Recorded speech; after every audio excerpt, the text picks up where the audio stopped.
Hello friends, welcome too lazy classes. आज हम हमारे अगले जो स्कॉलर हैं वो हैं प्लेटो, वेस्टर्न पॉलिटिकल थॉट्स में, जिनको हम पढ़ने जा रहे हैं। इसके पहले हमने सोक्रेटिस को पढ़ा था और सोक्रेटिस के बारे में मैंने बताया था कि उनको जहर का प्याला देकर मार दिया गया था और उनको जिस तरीके से एथेंस में मारा गया था और इस बात का प्रभाव प्लेटो के ऊपर बहुत ज़्यादा पड़ा और इस बात से वो बहुत ज़्यादा दुखी थे। ठीक है, तो इनके जो गुरु थे सुकरात, प्लेटो के, उनके जो आइडियाज़ थे, उनके बहुत सारे आइडियाज़ को प्लेटो ने अपनी राइटिंग्स में शामिल किया है। मैंने बताया भी था कि जो सोक्रेटिस थे उन्होंने कोई बुक नहीं लिखी थी, लेकिन प्लेटो ने बहुत सारी बुक्स लिखी थी, जिसमें से जो मोस्ट फेमस थी वो थी रिपब्लिक, जिसमें उन्होंने आइडिया ऑफ जस्टिस को डिफ़ाइन किया है, जो सोक्रेटिस के आइडिया ऑफ जस्टिस से मैच करता हुआ है। उन्हीं की थॉट्स को लिया गया है। ठीक है, तो चलिए स्टार्ट करते हैं एक ब्रीफ इंट्रोडक्शन के साथ। जैसे इसमें लिखा हुआ है कि इन्हें फाउंडर ऑफ एकेडमी और प्लेटोनिस्टिक स्कूल ऑफ थॉट कहा गया है और इन्हों father of idealism in philosophy या फादर ऑफ पॉलिटिकल फिलॉसफी भी कहा गया है। प्लेटो जो थे, इन्होंने आइडियलिज्म की बात की है। इन्होंने प्रैक्टिकल जो चीज़ें होती हैं उस चीज़ के बारे में नहीं बात की है। इन्हें ये लगता है कि जो फिजिकल अपीयरेंस है, जो भी चीज़ें फिजिकल वर्ल्ड है, जो वेल्थ है, जो पावर है, ये सारी चीज़ें इम्परमानेंट हैं। ओनली जो आइडिया है वही परमानेंट है। इसी बात को उन्होंने अपनी फ़िलॉसफी में बताया है, जिसमें कहा है कि आइडिया ही सब कुछ है, आइडिया ही परमानेंट है। इसीलिए इन्हें फादर ऑफ आइडियलिज्म बोला गया है। और इन्होंने बहुत ही आइडियल बात की है, मतलब ऐसी बात की है जो प्रैक्टिकली पॉसिबल नहीं है। इसलिए भी इनकी फ़िलॉसफी जो है आइडियलिज्म की फ़िलॉसफी मानी जाती है, या फिर हम कह सकते हैं कि इनका जो थॉट्स है वो यूटोपियन है। ठीक है, इन्होंने बहुत सारी राइटिंग्स में अपने जैसे मेटाफिजिक्स के बारे में बताया है। Writings explore justice, beauty, equality, aesthetics, theology, cosmology, ये सारी चीज़ें उन्होंने बताई हैं अपनी राइटिंग्स में। इन्हें founded the academy in Athens, one of the first institute of higher learning in the western world. ठीक है, वेस्टर्न वर्ल्ड में इनके जो इंस्टीट्यूट थे वो हायर लर्निंग का फर्स्ट इंस्टीट्यूट माना जाता है वेस्टर्न वर्ल्ड में। ठीक है, इनकी बुक्स हैं, इन बुक्स का नाम आपको याद रखना है, रिपब्लिक, स्टेट्समैन और लॉज।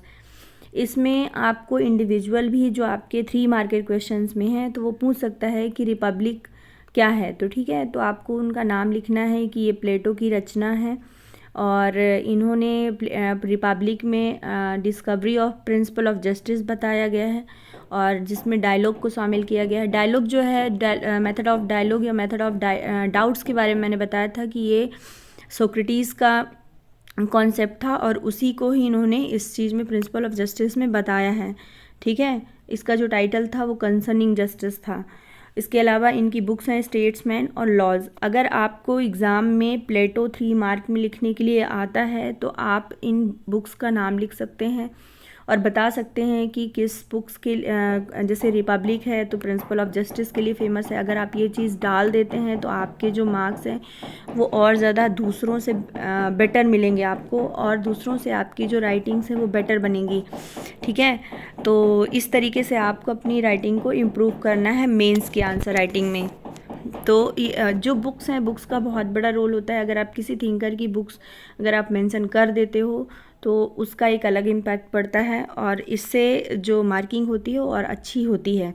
ठीक है, तो चलिए देखते हैं डायलेक्टिक मेथड कौन सी थी जो सोक्रेटिस ने दी थी। डायलॉग बेस्ड मेथड थी। इस चीज़ को प्लेटो ने भी प्रमोट किया है कि जो डायलॉग बेस्ड मेथड है जो सोक्रेटिस ने इंट्रोड्यूस की थी।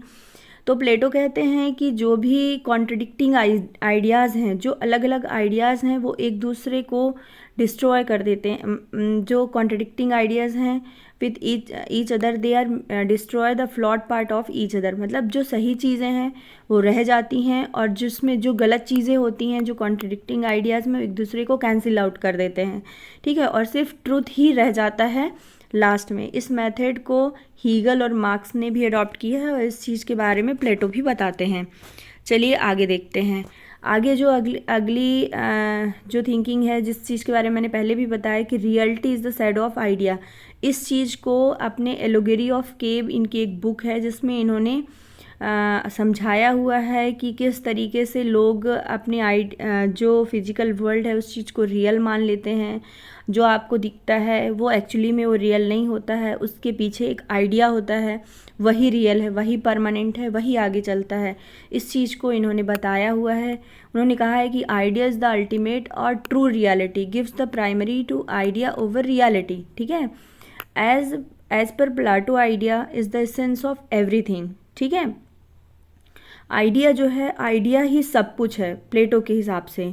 Physical manifestation of anything can change with the time but the idea will remain permanent. वही चीज़ जो मैंने आपको पहले भी बताई है कि जो फिजिकल मैनिफेस्टेशन है, जो आपको वर्ल्ड जो भी दिख रहा है, ये जो पावर दिख रही है लोगों की, जो भी चीज़ें आप देख रहे हैं फिजिकली, जो आप के सामने है, आंखों के सामने है, वो सब कुछ उस चीज़ के पीछे चेंज हो जाएगा समय के साथ, लेकिन उस चीज़ के पीछे जो आइडिया है वही हमेशा परमानेंट रहेगा, वही आगे चलेगा। ठीक है, and can never be destroyed, so idea is the true reality. तो हमारे इस फिजिकल वर्ल्ड में रियल क्या है, वो है एक आइडिया। ठीक है, इस चीज़ के बारे में प्लेटो ने बताया है। आगे देख लेते हैं। This understanding that physical world is temporary and realm of idea is permanent, specially for ruling class. Rulers need to understand that, है ना, रूलर क्लास, जैसे आज के डेट में आप देख लीजिए, जो भी पार्टी रूल कर रही है या जो भी राजा रूल कर रहा है या कुछ भी जो व्यक्ति रूल कर रहा है रूलर क्लास के लिए, उसके लिए पावर, वेल्थ और फेम ही सब कुछ, ऐसा वो मान लेते हैं। लेकिन प्लेटो कहते हैं कि नहीं, ये सारी चीज़ें क्या हैं, टेम्परेरी हैं। What is the permanent of life, that is virtue and integrity. आपके अंदर जो गुण हैं, जो इंटीग्रिटी, आपकी सत्यनिष्ठा है, वही परमानेंट है, वही आगे, इस चीज़ के पीछे जो आइडिया है, वर्च्यू और इंटीग्रिटी, यही परमानेंट है। जो पावर है, जो वेल्थ है, जो फेम है, जो भी आप जिस चीज़ को आप ट्रू रियलिटी मान रहे हो, ये चीज़ें सच नहीं हैं। ठीक है, ये चीज़ बताई है प्लेटो ने। प्लेटो थ्योरी ऑफ जस्टिस, जो अब हम आगे पढ़ने वाले हैं, प्लेटो थ्योरी ऑफ जस्टिस जो central concern of Plato in Republic में जो इनकी बुक है, इसमें इन्होंने स्पेशली थ्योरी ऑफ जस्टिस को एक्सप्लेन किया है। तो इसमें सबसे पहले देखते हैं कि why do we need the state, है ना, स्टेट का कॉन्सेप्ट कैसे आया, हमें स्टेट की ज़रूरत कैसे पड़ी, how is it linked with idea of justice, और इसको आइडिया ऑफ जस्टिस के साथ हम कैसे लिंक कर पा रहे हैं। ठीक है, इस चीज़ को देखते हैं।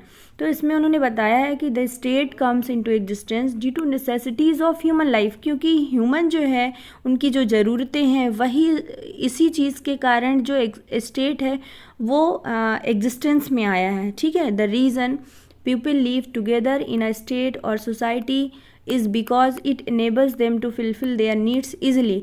ठीक है, इसके कारण यही है कि हम सोसाइटी में रह रहे हैं, हमारी जो ज़रूरतें हैं वही ज़रूरतें पूरी करने के लिए, फुलफिल करने के लिए, हमारी जो नीड्स हैं उन चीज़ को फिल करने के लिए स्टेट का कॉन्सेप्ट आया हुआ है। ये चीज़ प्लेटो डिस्क्राइब करते हैं। While the animals only seek two means of survival, वो कहते हैं कि जो एनिमल्स हैं वो सिर्फ सर्वाइवल देखता है, उसको सिर्फ जीना और खाना है, लेकिन एक इंसान है, जो ह्यूमंस हैं, उनको गुड लाइफ की ज़रूरत होती है। ठीक है, और जैसे उन्हें बोलते हैं कि human being seeks the means of good life and justice is an integral part of idea of good life. और गुड लाइफ के पीछे क्या है, एक जस्टिस छुपा हुआ है। ठीक है, जस्टिस का कॉन्सेप्ट छुपा हुआ है, जिस चीज़ के बारे में इंसान सोचता है in any society, and without it life can not be good. और अगर जस्टिस नहीं है आपकी लाइफ में तो ये गुड नहीं है।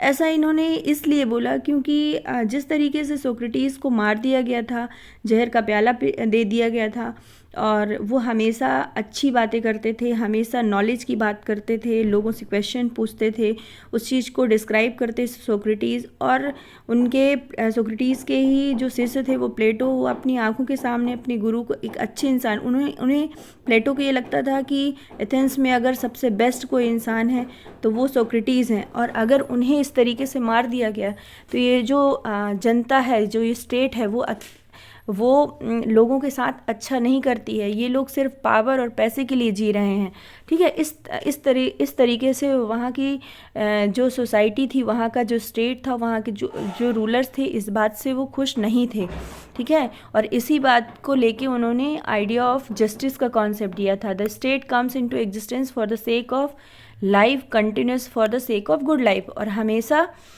हम अच्छे लाइफ की बात करते हैं। जो इंसान है, जो ह्यूमन बीइंग्स है, वो हमेशा गुड लाइफ की बात करता है, ठीक है।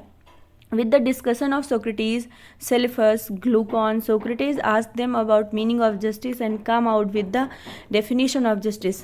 देखिए हुआ क्या था कि जो हमारे सोक्रेटिस थे वो हर किसी से क्वेश्चन करते थे कि क्या जस्टिस है, ठीक है। वो उनके शिष्य थे, जैसे सेफेलस थे, ग्लूकॉन थे, और भी 2-4 लोग थे। सबसे उन्होंने क्वेश्चन किया कि जस्टिस क्या है, ठीक है। तो Socrates asked them about meaning of justice and come out with the definition of justice. और उन्हें जैसे किसी ने कहा कि सही अच्छे लोगों के साथ अच्छा करना जस्टिस है और बुरे लोगों के साथ बुरा करना जस्टिस है, ठीक है। किसी ने कहा कि आप कोई कुछ भी करता रहे, आपको हमेशा अच्छा करना है, ये जस्टिस है, ठीक है। तो सब ने अपनी अलग अलग डेफिनेशन दी। उसके बाद सोक्रेटिस खुद बताते हैं कि जस्टिस क्या है, ठीक है। तो जस्टिस में उन्होंने बताया कि justice is duty, justice has virtue, it can not be use to harm someone, ठीक है। जस्टिस आपकी ड्यूटी है, जस्टिस एक गुण है, वो कभी भी किसी को हार्म नहीं कर सकता, ठीक है। Justice can not be based on might is right, जो कि कुछ भी पॉसिबल है, जो भी आपको दिख रहा है वो सही है, ठीक है। And since it will lead to continuous conflict and choice. और इस तरीके से अगर माइट इज़ राइट है देन हमेशा एक कॉन्फ्लिक्ट बना रहेगा, हमेशा एक अराजकता बनी रहेगी स्टेट के अंदर। Justice should lead to peace, harmony and excellence. वो कहते हैं कि जस्टिस क्या है, जस्टिस हमेशा पीस की बात करता है, हार्मनी की बात करता है, एक्सीलेंस की बात करता है, ठीक है। सोक्रेटिस ऐसा कहते हैं। एक्चुअली जो इनकी राइटिंग्स हैं, जो प्लेटो की, उसमें सोक्रेटिस को उन्होंने एक कैरेक्टर बताया है। और जो उनकी रिपब्लिक, उनकी जो बुक है, सॉरी जस्ट वेट, हम कहाँ थे, हाँ ठीक है, हाँ। तो मैं ये कह रही थी कि देखिए आपको कंफ्यूज नहीं होना है कि एक्चुअली सोक्रेटिस बीच में कहाँ से आ जाते हैं, सोक्रेटिस का डिस्कशन कैसे आ जाता है। तो उन्होंने सोक्रेटिस का जो आइडिया था उस चीज़ को उन्होंने अपनी राइटिंग्स में लिया है, और सोक्रेटिस को एक कैरेक्टर मान के उन्होंने अपनी राइटिंग्स में रिपब्लिक में बताया है। और उस मतलब उनकी रिपब्लिक में जो सेफेलस और ग्लूकॉन और भी अदर लोग थे, वो उनके शिष्य हैं जो इस चीज़ का आंसर करते हैं, ठीक है। तो इस तरीके से सोक्रेटिस आंसर करते हैं कि जो जस्टिस है उसमें पीस है, हार्मोनी है, एक्सीलेंस है, वो कभी उसमें वर्च्यू है, कभी किसी को हार्म करने की बात नहीं करता है। जस्टिस आपकी हमेशा एक ड्यूटी के रूप पे रहेगी, ठीक है।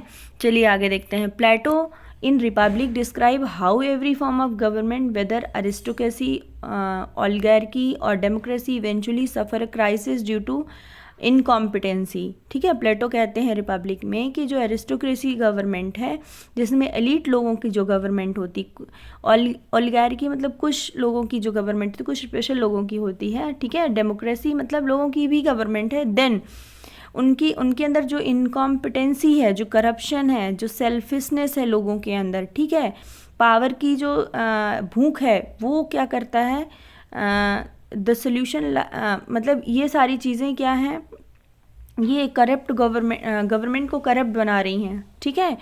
तो वो बोलते हैं कि सोल्यूशन किस चीज़ में है, selecting the best ruler for the state. हमको एक बेस्ट रूलर स्टेट को देने की ज़रूरत है ताकि लोगों के साथ जस्टिस हो सके, ठीक है। Plato attempt to answer by his theory of justice which is dependent on division of society into 3 classes. और उन्होंने बताया है कि किस तरीके से हमारा स्टेट जो है वो किस तरीके का होना चाहिए, ठीक है। तो उन्होंने इस चीज़ को बताते हुए सोसाइटी का डिवीज़न 3 क्लास में किया है, ठीक है। सबसे पहले उन्होंने ये बताया है जैसे उन्होंने बताया कि जो हमारी जो सोसाइटी है वो 3 क्लास में डिवाइड होगी, प्रोड्यूसर क्लास, सोल्जर क्लास और फिलासफर क्लास, ठीक है। उनमें जो डोमिनेंट ट्रेट होगा, जो वर्च्यू होगी, प्रोड्यूसर क्लास के पास होगी डिज़ायर की, भूख की, ठीक है। सोल्जर जो प्रोड्यूसर क्लास मतलब जो प्रोड्यूस करते हैं, जैसे लेबर क्लास हो गया, ठीक है, वो हमेशा मेहनत करता है, काम करता है और कुछ ना कुछ प्रोड्यूस करता है, ठीक है। तो उसके अंदर जो डोमिनेंट ट्रेड है वो डिज़ायर है, ऐसा प्लेटो कहते हैं, ठीक है। और सोल्जर क्लास में डिवाइड किया है जो देश की रक्षा करता है, ठीक है, देश को प्रोटेक्ट करते हैं। उनके अंदर डोमिनेंट ट्रेड को उन्होंने बताया है कि उनके अंदर जो डोमिनेंट ट्रेड है वो है इमोशन, ठीक है। और फिलोसफर क्लास को उन्होंने बताया है कि इसके पास का डोमिनेंट ट्रेड क्या है, नॉलेज है। एक्चुअली सबके पास, प्रोड्यूसर क्लास के पास भी डिज़ायर, इमोशन, नॉलेज हो सकता है, लेकिन डोमिनेंट क्या है, डिज़ायर है, ठीक है। सबसे ज़्यादा क्या है, डिज़ायर है। सोल्जर के पास इमोशन है, फिलोसफर के पास नॉलेज है। और इनकी जो वर्च्यू हैं, ठीक है, प्रोड्यूसर क्लास के अंदर डिज़ायर है, लेकिन प्रोड्यूसर क्लास के अंदर क्या बेस्ट वर्च्यू क्या है, टेम्परेंस है, संयम है, लोगों को संयम सिखाते हैं, ठीक है। सोल्जर के पास करेज है, लड़ने की ताकत है, ठीक है। और फिलोसफर जो नॉलेज है उनका डोमिनेंट ट्रेड, और इनका जो बेफ्टिंग वर्च्यू है वो है विजडम, ठीक है, बुद्धि। तो ओवरऑल ये सारी चीज़ें अगर हैं, ठीक है, देन आपके साथ जस्टिस होगा, ठीक है, लोगों के साथ ये जस्टिस कर पाएंगे। इस तरीके की सोसाइटी होनी चाहिए, ऐसा उन्होंने रिपब्लिक में बताया है, ठीक है। तो वही चीज़ें ऊपर लिखी हुई हैं कि human behaviour flows from 3 source and present all human being in different degrees, ठीक है, desire, emotion, spirit, passion and knowledge, reason, ठीक है। Plato divide the whole society into 3 class but based in trade, dominant, individual, personality. Okay, चलिए आगे देखते हैं। अब देखते हैं कि उन्होंने ट्रेडर क्लास के बारे में, ट्रेडर क्लास को प्रोड्यूसर क्लास भी बोलते हैं, उन्होंने क्या बताया है, some people who have more dominance of desire, वही चीज़ें जो उसमें लिखी गई हैं, in them are attracted towards material thing and productive activities. Such people are fit for trade and industry.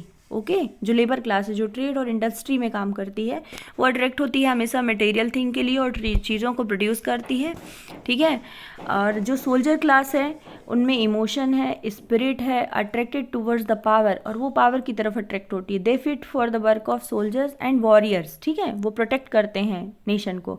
और फिलोसफर क्लास जो है उनके पास डोमिनेंट ट्रेड क्या है, नॉलेज है, रीज़न है, not attracted towards either wealth और पावर, और जिसके पास रीज़न होगा, रेशनैलिटी होगी, थिंकिंग होगी, ठीक है, जो सोच पाएगा सही क्या है, गलत क्या है, ठीक है, देन वो क्या करेगा, वो कभी भी वेल्थ और पावर की तरफ अट्रैक्ट नहीं होगा, वो हमेशा लोगों के भलाई के बारे में सोचेगा, हमेशा जस्टिस के बारे में सोचेगा। They seek the truth and wisdom, ठीक है। Such people should give a leadership role, और ऐसे लोगों को हमको लीडरशिप रोल में रखना चाहिए जो इस देश को लीड करेगा, ठीक है, इस स्टेट को लीड करेगा। And to be trained to become a philosopher king, और उन्होंने फिलोसफर किंग का कॉन्सेप्ट दिया है। उन्होंने बोला है कि जिसके पास नॉलेज है, जिसके पास नॉलेज है, रीज़न है, ठीक है, वैसा व्यक्ति जो होगा वो फिलोसफर किंग बनेगा, ठीक है, और वो लोगों के साथ जस्टिस करेगा, ठीक है। और वो कहते हैं कि once we understand the different people are suited for different job depending upon the dominant trait in their personality, it provides an idea how to organise the state, ठीक है।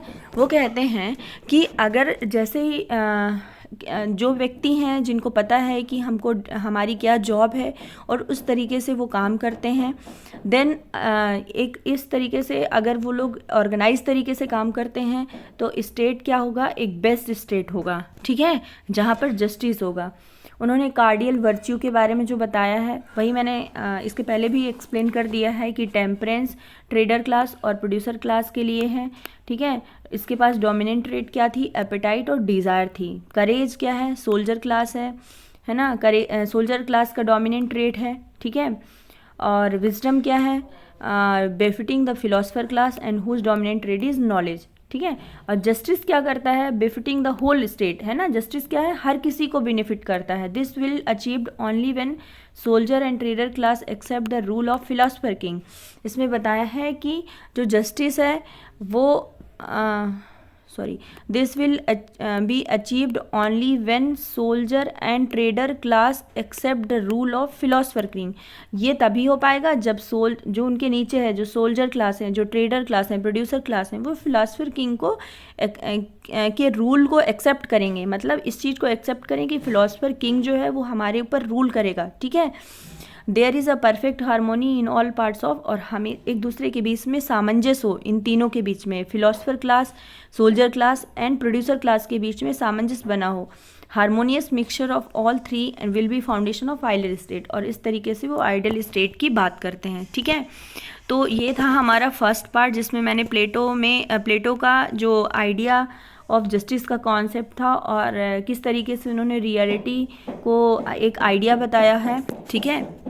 तो ये चीज़ें मैंने इसमें बताई हैं। इसका प्लेटो का सेकेंड पार्ट मैं नेक्स्ट पार्ट में बाकी चीज़ें लेके आऊँगी, जिसमें हमारा कम्युनिकेशन ऑफ वाइफ का कॉन्सेप्ट है, और उन्होंने कॉमन प्रॉपर्टी की बात की है, कॉमन फैमिली की बात की है, ठीक है। और इसके अलावा कुछ लोगों ने प्लेटो की इस कॉन्सेप्ट को कुछ क्रिटिसाइज़ भी किया गया है, क्योंकि ये हमेशा आइडियलिस्टिक बात करते थे, है ना। तो इस तरीके के आइडिया को बहुत सारे लोगों ने क्रिटिसाइज़ किया है। तो अगले पार्ट में हम इसको कंप्लीट कर लेंगे। और अगर आपको हमारा वीडियो अच्छा लगता है तो चैनल को लाइक, शेयर एंड सब्सक्राइब करें। Thank you so much. और इस PDF की लिंक आपको हमारे टेलीग्राम चैनल पर मिल जाएगी। Thank you so much.